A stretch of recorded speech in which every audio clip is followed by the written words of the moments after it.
नमस्कार दोस्तों, स्वागत है आप सभी का दिशा एकेडमी के यूट्यूब चैनल पर। उम्मीद करते हैं आप सभी स्वस्थ होंगे, ठीक होंगे। दोस्तों, जैसा कि हम पढ़ रहे थे इतिहास के प्रागैतिहासिक काल के बारे में।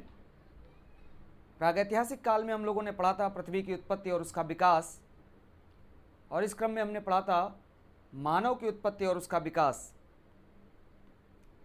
तो मानव की उत्पत्ति में हमने देखा कि रामापिथिकस एक वानर प्रजाति से मानव का विकास हुआ, जिसके क्रम में ऑस्ट्रेलोपिथिकस, हिडलबर्ग, होमो हैबिलिस, होमो इरेक्टस, निएंडरथल, क्रो-मैग्नन और होमो सैपियंस मानव जैसी प्रजातियां आईं और इनकी हमने विशेषताएं भी पढ़ी। दोस्तों, इतिहास के क्रम में आज चलते हुए आज इतिहास की पहली कक्षा के अंतर्गत हम लोग पढ़ेंगे प्रागैतिहासिक काल, और प्रागैतिहासिक काल के अंतर्गत हम पढ़ेंगे पाषाण काल यानी स्टोन एज के बारे में और उनकी महत्वपूर्ण विशेषताओं के बारे में। तो चलिए शुरू करते हैं पाषाण काल या प्रागैतिहासिक काल के पाषाण काल। सबसे पहली बात आती है इतिहास के प्रागैतिहासिक काल के बारे में कि प्रागैतिहासिक काल कैसे नाम पड़ा एक काल का। तो अगर हम बात करें इतिहास के वर्गीकरण को, तो जैसा कि आपको पता है कि पृथ्वी की उत्पत्ति लगभग 4.6 अरब वर्ष पहले हुई थी। तब से लेकर आज तक अरबों वर्ष को एक साथ अध्ययन कर पाना आसान नहीं था, इसलिए इतिहासकारों ने इस बड़े कालखंड को कई भागों में डिवाइड किया। तो हम जानते हैं कि साक्ष्यों के आधार पर इतिहास का वर्गीकरण 3 भागों में किया गया। एक ऐसा काल जिसके बारे में कोई लिखित जानकारी प्राप्त नहीं होती है, केवल उसके बारे में पुरातात्विक जानकारी ही हमारा स्रोत है। दूसरा काल जिसके बारे में हमको लिखित और पुरातात्विक जानकारी प्राप्त होती, परंतु उसके बारे में जो लिखित साक्ष्य हैं उनका अध्ययन स्पष्ट तौर पर नहीं किया जा सकता। और तीसरा ऐसा काल जिसके बारे में लिखित और पुरातात्विक साक्ष्य दोनों हैं और लिखित साक्ष्य का विधिवत अध्ययन किया जा सकता है। तो इस आधार पर 3 भागों में हमने इतिहास को बांटा। जिसके बारे में केवल पुरातात्विक साक्ष्य है उसको हम प्रागैतिहासिक काल या पाषाण काल के नाम से जानते हैं। जिसके बारे में लिखित और पुरातात्विक साक्ष्य दोनों है उसे हम आद्य ऐतिहासिक काल के नाम से जानते हैं, परंतु इसके विवरण को स्पष्ट रूप से पढ़ा नहीं जा सकता। और तीसरा जो इतिहास का कालखंड है वो ऐतिहासिक काल है, जिसके बारे में लिखित विवरण भी है, पुरातात्विक साक्ष्य भी हैं और लिखित विवरण का अध्ययन भी किया जा सकता है। तो सबसे पहले देखते हैं इतिहास का वर्गीकरण और प्रागैतिहासिक काल। तो साक्ष्यों के आधार पर अगर हम बात करें, साक्ष्य के आधार पर इतिहास को मुख्य रूप से 3 भागों में बांटा गया। 3 भागों में एक काल है जिसके बारे में कोई लिखित विवरण जानकारी प्राप्त नहीं होती। आप कह सकते हैं कोई लिखित विवरण नहीं। इतिहास को जानने का सिर्फ कौन सा सहारा है? पुरातात्विक साक्ष्य। पुरातात्विक साक्ष्य यानी सिर्फ पुरातात्विक साक्ष्यों के माध्यम से ही इस कालखंड को जान सकते हैं, जबकि इसके बारे में कोई लिखित विवरण प्राप्त नहीं होता, कोई भी लिखित विवरण प्राप्त नहीं होता। तो इतिहास का वह कालखंड जिसके बारे में कोई लिखित विवरण प्राप्त नहीं होता, केवल पुरातात्विक साक्ष्य प्राप्त होते हैं, उसको हम कहते हैं प्रागैतिहासिक काल। प्रागैतिहासिक काल। प्रागैतिहासिक काल दोस्तों ध्यान दीजिएगा, प्रागैतिहासिक जो है वो प्राक और ऐतिहासिक 2 शब्दों से मिलकर बना हुआ है। प्राक और ऐतिहासिक, प्राक एवं ऐतिहासिक मिलकर के प्रागैतिहासिक काल बना हुआ है। तो प्रागैतिहासिक मुख्य रूप से प्राक और ऐतिहासिक से मिलकर बना हुआ है। ये एक ऐसा इतिहास का कालखंड है जिसके बारे में कोई लिखित विवरण प्राप्त नहीं होता, केवल और केवल इसको जानने के हमारे पास पुरातात्विक साक्ष्य हैं। अगर हम दूसरे कालखंड की बात करें तो दूसरा है हमारा आद्य ऐतिहासिक काल। आद्य ऐतिहासिक काल।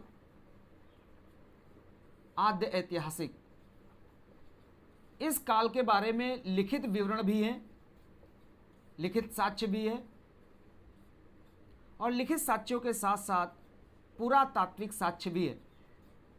पुरातात्विक साक्ष्य ये दोनों हमारे पास अवेलेबल हैं, लेकिन जैसा अभी हमने बताया कि लिखित साक्ष्यों का अध्ययन स्पष्ट तौर पर नहीं किया जा सका, जिसके कारण इस कालखंड को हमने एक अलग ऐतिहासिक काल के रूप में जाना, आद्य ऐतिहासिक काल के रूप में। तो देखिए, जैसे हम इस काल की बात करें तो यहाँ पर दो सभ्यताएं आपके निकल कर आती हैं, एक सिंधु घाटी सभ्यता और दूसरी वैदिक सभ्यता। और दोनों सभ्यताओं की जो लिपियां हैं वो स्पष्ट रूप से पढ़ी नहीं जा सकती और इसीलिए इसको हम आद्य ऐतिहासिक काल कहते हैं। अगर इतिहास के तीसरे काल के बारे में बात करें, जिसको हम ऐतिहासिक काल के नाम से जानते हैं, ऐतिहासिक काल, ऐतिहासिक काल, इसके बारे में हमारे पास लिखित विवरण भी हैं, लिखित साक्ष्य है और इनका स्पष्ट अध्ययन भी किया जा सकता है, यानी इनका स्पष्ट अध्ययन भी किया जा सकता है, दोनों संभव हैं। और इसके साथ साथ पुरातात्विक साक्ष्य भी हमारे पास अवेलेबल है, मौजूद है, पुरातात्विक साक्ष्य भी है। तो इस काल को हम कहते हैं ऐतिहासिक काल, यानी इतिहास का वह कालखंड जिसके बारे में कोई लिखित विवरण प्राप्त नहीं होता, केवल पुरातात्विक साक्ष्यों के आधार पर ही हमको जानकारी प्राप्त होती है, उसको हम प्रागैतिहासिक काल कहते हैं। प्रागैतिहासिक काल या इसको पाषाण काल के नाम से भी जानते हैं। प्रागैतिहासिक काल को अंग्रेजी में पेलियोलिथिक एज कहा जाता है और ये ग्रीक भाषा का शब्द है, ये भी आपको ध्यान रखना है, प्राक और ऐतिहासिक से मिलकर बना हुआ है। दूसरी अगर हम बात करें आद्य ऐतिहासिक काल की, तो इसमें लिखित साक्ष्य भी हैं और पुरातात्विक साक्ष्य भी हैं, परंतु इसके लिखित विवरण को स्पष्ट तौर पर पढ़ा नहीं जा सकता और इसी वजह से इसको हम आद्य ऐतिहासिक काल कहते हैं। अगर हम ऐतिहासिक काल की बात करें तो यहाँ पर लिखित साक्ष्य हैं और इन लिखित साक्ष्यों का स्पष्ट अध्ययन किया जा सकता है और साथ साथ में हमारे पास पुरातात्विक साक्ष्य भी मौजूद हैं, इसकी पुष्टि भी की जा सकती है। और इसी तौर पर हमने इतिहास को 3 भागों में बांटा, प्रागैतिहासिक काल, आद्य ऐतिहासिक काल और ऐतिहासिक काल। अब अगर हम बात करें प्रागैतिहासिक काल, तो प्रागैतिहासिक काल को हम पाषाण काल की भी संज्ञा देते हैं, इसको हम पाषाण काल भी कहते हैं, पाषाण काल। अब देखिए, इसको हम पाषाण काल कैसे कहते हैं। अभी तो हमने पढ़ा साक्ष्यों के आधार पर इतिहास को कितने भागों में बांटा गया, तो हमने पढ़ा 3 भागों में। अगर हम बात करें प्रागैतिहासिक काल का नाम पाषाण काल कैसे पड़ा, तो हम अध्ययन करेंगे एक इतिहासकार की जिनका नाम था जर्गेनस थॉमसन। 1820 में जर्गेनस थॉमसन ने धातुओं के आधार पर, धातुओं के प्रयोग के आधार पर इतिहास का वर्गीकरण किया और इन्होंने इतिहास को 3 ही भागों में बांटा। एक ऐसा बड़ा कालखंड जहां पर किसी धातु का प्रयोग नहीं देखने को मिलता, जहां पर मनुष्य के द्वारा सिर्फ पत्थरों के औजारों का प्रयोग किया गया, तो उस काल को नाम दिया गया पाषाण काल और ये मुख्य रूप से प्रागैतिहासिक काल की विशेषता थी। और इसीलिए जर्गेनस थॉमसन के प्रयासों से 1820 के बाद हम प्रागैतिहासिक काल को पाषाण काल की संज्ञा दे पाते हैं। अगर दूसरे काल की बात करें धातुओं के प्रयोग के आधार पर, तो दूसरा काल है ताम्रयुग या ताम्र पाषाण काल, जहां पर मनुष्य के द्वारा पहली धातु के रूप में तांबा का प्रयोग किया गया, तो वो ताम्र पाषाण युग, वहां पर मिला जुला रूप देखने को मिलता है, तांबा और पत्थर का रूप देखने को मिलता है, उसको ताम्र पाषाण युग कहते हैं या ताम्र युग के नाम से भी जानते हैं। इसके बाद जो काल आया उसमें तांबा और टिन को मिलाकर के हमने एक नई धातु का निर्माण किया जिसको हम कांसा कहते हैं। आद्य ऐतिहासिक काल में अगर हम बात करें तो इस काल को हम कांस्य युगीन सभ्यता भी कहते हैं, क्योंकि इस काल के मानव के द्वारा तांबा और टिन मिलाकर के कांसे का प्रयोग किया जाने लगा था। तो जहां पर मनुष्य ने पत्थर का प्रयोग किया प्रागैतिहासिक काल में, तो उसे हम पाषाण काल कहते हैं। आद्य ऐतिहासिक काल में तांबा और टिन का मिलाकर के प्रयोग किया, तांबा और टिन को मिलाकर के कांसा धातु बनाई और इसी धातु का प्रयोग करने की वजह से इसको हम कांस्य युगीन काल के नाम से भी जानते हैं।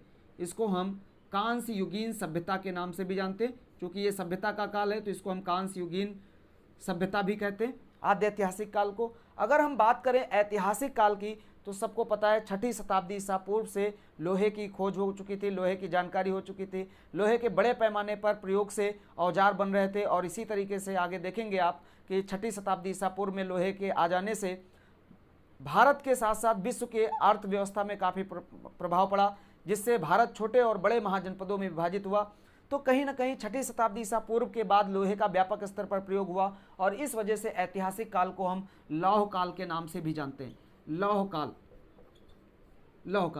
तो धातुओं के प्रयोग के आधार पर देखिए, साक्ष्यों के आधार पर हमने इतिहास को बांटा, जिसके बारे में कोई लिखित विवरण प्राप्त नहीं होता है उसे हम प्रागैतिहासिक काल कहते हैं। जिसके बारे में लिखित विवरण तो है परंतु पढ़ा नहीं जा सकता, केवल पुरातात्विक साक्ष्यों के आधार पर ही स्पष्ट अवलोकन किया जा सकता है, उसे हम आद्य ऐतिहासिक काल कहते हैं, और जिसके बारे में लिखित विवरण है और उसका स्पष्ट अध्ययन हो सकता है उसे हम ऐतिहासिक काल कहते हैं। इसी तरीके से अगर हम बात करें धातुओं के प्रयोग के आधार पर, तो जब मनुष्य ने सिर्फ धातुओं की जगह पर पत्थर का प्रयोग किया उसे हम पाषाण काल कहते हैं। मुख्य रूप से प्रागैतिहासिक काल को पाषाण काल कह सकते हैं। जब मनुष्य ने तांबा और टिन मिलाकर के कांसा धातु का प्रयोग किया तो हम कांस्ययुगीन काल कह सकते हैं। और जब मनुष्य ने लोहे की खोज की, लोहे के औजार बनाए, लोहे का प्रयोग किया तो उसको हम लौह काल कह सकते हैं। तो इस तरीके से धातुओं के आधार पर हमने इतिहास को 3 भागों में बांटा। तो इस आधार पर हम प्रागैतिहासिक काल को पाषाण काल की यानी स्टोन एज की संज्ञा दे सकते हैं, स्टोन एज की संज्ञा दे सकते हैं, पाषाण काल कह सकते हैं। तो दोस्तों इस तरीके से हमारा प्रागैतिहासिक काल और पाषाण काल अस्तित्व में आया, इतिहास में आया। एक बहुत बड़ा काल है, ध्यान रखिएगा। पाषाण काल आयु में अपने पास बहुत ज़्यादा वर्षों का इतिहास समावेश रखता है, परंतु इसकी घटनाएं बहुत कम हैं, क्योंकि इस काल का मानव वस्तुओं से, चीज़ों से अनभिज्ञ था। केवल इसका मुख्य रूप से जीवन शिकार पर और जंगली फलों को खा करके केवल भरण पेट पोषण करना होता था, केवल पेट भर करके अपने जीवन का गुजारा करना होता था। इसके अलावा इसके जीवन का कोई उद्देश्य नहीं था। तो बहुत कम ही घटनाएं हैं, परंतु एक बहुत बड़ा इतिहास का कालखंड है प्रागैतिहासिक काल। तो आइए देखते हैं प्रागैतिहासिक काल को। चूँकि एक बहुत बड़ा काल है इसलिए इतिहासकारों ने इसको भी 3 भागों में बांट दिया। एक है पुरा पाषाण काल, दूसरा मध्य पाषाण काल और तीसरा नव पाषाण काल। तो चलिए पढ़ते हैं प्रागैतिहासिक काल। तो देखिए, एक बड़ा कालखंड होने के कारण इतिहासकारों ने इसको भी 3 भागों में बांटा। एक पुरा पाषाण काल जिसको हम पैलियोलिथिक एज कहते हैं, दूसरा मध्य पाषाण काल जिसको हम मेसोलिथिक एज कहते हैं, और तीसरा नव पाषाण काल जिसको नियोलिथिक एज कहते हैं।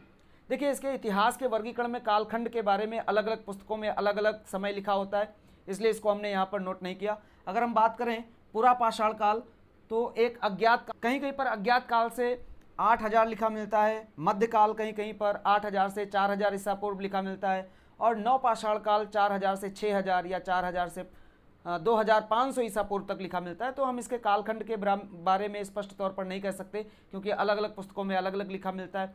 लेकिन हम ये जरूर कह सकते हैं कि लगभग मनुष्य के अस्तित्व में आने के बाद और एक बड़े स्तर पर औजारों का प्रयोग, पत्थरों के औजारों का प्रयोग करने तक का जो काल है वो पूरा पाषाण काल है। मध्य पाषाण काल में मनुष्य ने औजारों को नई दिशा देकर के एक बड़े पैमाने पर औजारों का प्रयोग करना प्रारंभ कर दिया था। और नव पाषाण काल में मनुष्य ने पत्थरों का प्रयोग नए तरीके से करना प्रारंभ कर दिया था, जैसे पत्थर की पहिया बनाना, पत्थर से रगड़ करके आग जलाना और पत्थर के हल बनाना इत्यादि प्रकार के उपकरणों के बारे में देखने को मिलने लगा था। तो अगर हम बात करें पुरा पाषाण काल, आज हम लोग पढ़ेंगे प्रागैतिहासिक काल के पुरा पाषाण काल के बारे में। पुरा पाषाण काल भी चूंकि एक अज्ञात काल से लेकर के एक बहुत बड़ा कालखंड है, और इसीलिए इसको इतिहासकारों ने पुनः 3 भागों में विभाजित कर दिया। सबसे पहला है निम्न पुरा पाषाण, निम्न पुरा पाषाण काल, जिसको हम लोअर पैलियोलिथिक एज कहते हैं। दूसरा काल जो है वो है मध्य पुरा पाषाण काल, जिसको हम मिडिल पैलियोलिथिक एज कहते हैं। और तीसरा है उच्च पुरा पाषाण काल, उच्च पुरा पाषाण काल, जिसको हम अपर पैलियोलिथिक एज के नाम से जानते हैं। अब देखिए, जैसा कि हमको पता है कि पुरातात्विक साक्ष्य प्रागैतिहासिक इतिहास को जानने का एक अच्छा स्रोत है। इस काल के मानव के द्वारा आर्किटेक्ट जीवन जिया जाता था, औजार बना करके शिकार के लिए औजारों का प्रयोग किया जाता था, जानवरों को मारने के लिए विभिन्न प्रकार के औजारों का प्रयोग किया जाता था। तो औजारों के माध्यम से ही हमने पाषाण काल को जानने की एक कोशिश की। पुरा पाषाण काल को मुख्य रूप से औजारों के आधार पर 3 भागों में विभाजित किया गया।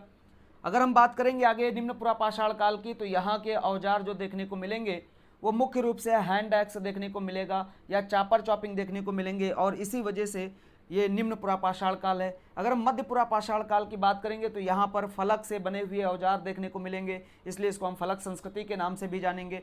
उच्च पुरा पाषाण काल में अगर हम देखेंगे तो यहाँ पर मनुष्य का रहन सहन गुफाओं में होने लगा था, क्योंकि ये जो हिम युग था ये टल चुका था, तापमान बढ़ने लगा था, तो गुफाओं के भीतर आश्रय बनाने लगा था, दीवालों पर चित्रकारी करने लगा था, और साथ साथ आग का भी प्रयोग करने लगा था, हड्डियों के औजार बनाने लगा था, और औजारों में ब्लेड और ब्यूरिन मुख्य रूप से स्थान ले चुके थे। तो इस तरीके से उच्च पुरा पाषाण काल के औजार हैं। तो औजारों के आधार पर हमने पुरा पाषाण काल को मुख्य रूप से 3 अलग अलग भागों में बांट लिया। निम्न पुरापाषाण, मध्य पुरापाषाण और उच्च पुरापाषाण काल। आइए अब एक एक के बारे में विस्तृत चर्चा करते हैं, लेकिन उससे पहले हम ध्यान देंगे प्रागैतिहासिक काल के महत्वपूर्ण बिंदुओं पर। जैसे हम बात करते हैं सबसे पहले 1863 ईस्वी में रॉबर्ट ब्रूसफुट महोदय के द्वारा, रॉबर्ट ब्रूसफुट महोदय के द्वारा मद्रास के निकट अतिरिक्त हैंड एक्स प्राप्त किया गया था, के द्वारा प्रथम औजार की खोज की गई। प्रथम औजार या प्रथम पाषाण उपकरण की, पाषाण उपकरण की खोज की गई और इसी वजह से रॉबर्ट ब्रूसफुट महोदय को प्रागैतिहासिक काल का जनक कहा जाता है।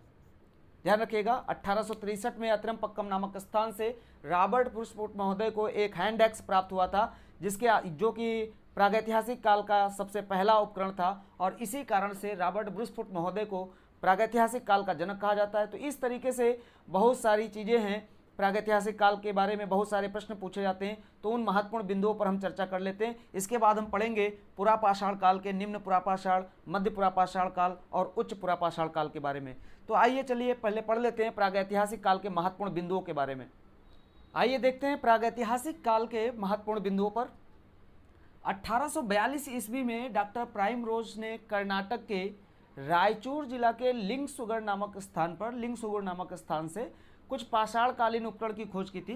तो देखिए 1842 ईस्वी में डॉक्टर प्राइमरोज, जो कि एक अंग्रेज थे, ने कर्नाटक के रायचूर जिला के लिंगसुगुर नामक स्थान से प्रथम पाषाणकालीन उपकरण की खोज की थी। ध्यान रखिएगा प्रथम पाषाणकालीन उपकरण की खोज डॉक्टर प्राइमरोज ने की थी, परंतु सर्वेक्षण के दौरान, पुरातात्विक विभाग के सर्वेक्षण के दौरान जो प्रथम साक्ष्य प्राप्त हुआ था वो 1863 में रॉबर्ट ब्रूसफुट महोदय को प्राप्त हुआ था। पलवरम नामक स्थान से एक हैंड एक्स प्राप्त किया था। तो ये ध्यान रखना, इसी खोज के कारण रॉबर्ट ब्रूसफुट को प्रागैतिहासिक काल का जनक कहा जाता है। 1853 ईस्वी में जॉन इवांस के द्वारा नर्मदा नदी के तट पर, मध्य प्रदेश के नर्मदा नदी के तट पर टी नरसिंहपुर से एक जगह थी जिसका नाम था टी नरसिंहपुर, यहाँ से बड़ी मात्रा में पाषाणकालीन उपकरण प्राप्त किए गए थे। ध्यान रखिएगा 1853 ईस्वी में जॉन इवांस के द्वारा मध्य प्रदेश के नर्मदा नदी के तट पर टी नरसिंहपुर क्षेत्र से बड़े पैमाने पर पाषाणकालीन उपकरण प्राप्त हुए थे। 1863 ईस्वी में प्रागैतिहासिक काल से की खोज से जुड़े हुए व्यक्ति 1863 ईस्वी में रॉबर्ट ब्रूसफुट महोदय, जो कि एक भूवैज्ञानिक थे, जियोलॉजिकल सर्वेक्षण विभाग, भारतीय जियोलॉजिकल सर्वेक्षण विभाग के अध्यक्ष भी थे, प्रमुख भी थे। तो इन्होंने 1863 ईस्वी में चेन्नई के निकट यानी मद्रास के निकट पलवरम नामक स्थान से एक हैंड एक्स की खोज की थी। 1884 ईस्वी में विलियम किंग के द्वारा अतिरम्पक्कम नामक स्थान से, ये चीज़ ध्यान रखिएगा, यहाँ पर थोड़ा सा कन्फ्यूजन हो जाता है, पलवरम और अतिरम्पक्कम। 1863 में पलवरम से हैंड एक्स की खोज की थी रॉबर्ट ब्रूसफुट महोदय ने। 1884 ईस्वी में विलियम किंग के द्वारा अतिरम्पक्कम से एक हैंड एक्स प्राप्त किया गया था। 1935 ईस्वी में डी टेरा और पीटरसन के द्वारा एक इनके नेतृत्व में एल कैम्ब्रिज विश्वविद्यालय या एल कैम्ब्रिज एक अभियान दल आया था, जिसने पोतवार के क्षेत्र में मुख्य रूप से हिमालय के पीर पंजाल और नमक पर्वत के बीच का जो क्षेत्र है जिसको हम पोतवार क्षेत्र कहते हैं, तो पोतवार के पठार के क्षेत्र से पाषाण उपकरण खोजे थे। डी टेरा और पीटरसन के नेतृत्व में 1935 में खोजे गए थे शिवालिक पहाड़ी से। 1950 ईस्वी में स्टुअर्ट पिगट ने अपनी पुस्तक में, जिसका नाम था प्री हिस्टोरिक ऑफ इंडिया या प्री हिस्टोरिक इंडिया भी लिखा मिलता है, में पाषाण काल के बारे में विस्तृत चर्चा की है। एक पॉइंट यहाँ से आप और नोट कर सकते हैं कि 1820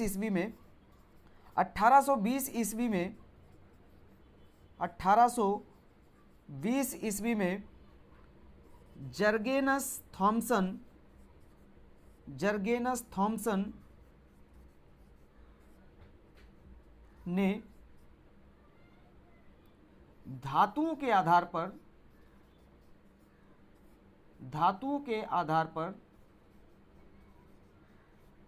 या धातुओं के प्रयोग के आधार पर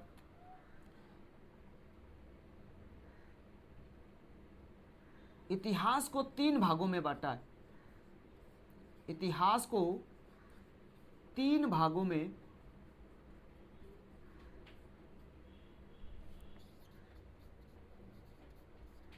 बांटा है, जिसके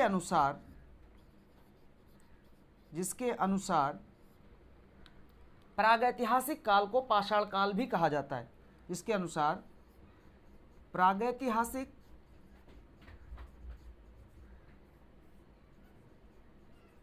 काल को पाषाण काल भी कहा जाता है। तो ये ध्यान रखना है।